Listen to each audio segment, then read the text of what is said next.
5 பொருளை கொண்டு 5 விதமான ஸ்நாக்ஸ் 5 நிமிஷத்தில் எப்படி பண்ணுற வீடியோ தான் இது. இதோடைய ஃபுல் வீடியோ வேணும் அப்படிங்கிறவங்க என்னுடைய சேது சித்ரா கிச்சனில் போயிட்டு பாருங்கள். நான் வீடியோ அப்லோட் பண்ணியிருக்கேன், உங்களுக்கு ஹெல்ப்ஃபுல்லாக இருக்கும். ஈவினிங் டைமில் குழந்தைங்க ஸ்கூல் விட்டு வரும்பொழுது இந்த மாதிரி பண்ணி கொடுங்க, இந்த மாதிரி ஸ்நாக்ஸ் பண்ணி கொடுங்க. ரொம்ப ஹெல்த்தான ஸ்நாக்ஸ் இது. இந்த வீடியோ உங்களுக்கு பிடிச்சிருந்தா உங்கள் ஃப்ரெண்ட்ஸுக்கும் நீங்கள் ஷேர் பண்ணி விடுங்க.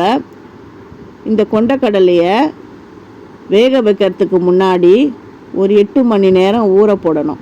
ஊற வச்சுட்டு அதுக்கப்புறம் இதை வேக விடணும். ஒரு 4 விசில் விடுங்க.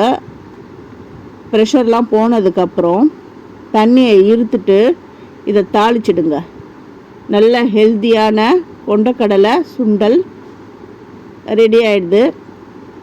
உங்கள் குழந்தைங்களுக்கு இந்த சுண்டல்னால் ரொம்ப பிடிக்கும். குழந்தைங்க மட்டும் இல்லை, பெரியவங்க நம்ம எல்லாருக்குமே இந்த சுண்டல் ரொம்ப ஃபேவரெட். இதுக்கு மேலே தேங்காய் துருவலை நான் இதை சேர்க்குறேன். இது ரொம்ப சிம்பிளானது தான் இது, ஆனாலும் ரொம்ப ஹெல்த்தானது. இது 5 விதமான ஸ்நாக்ஸு எப்படி பண்ணுறது அப்படின்னு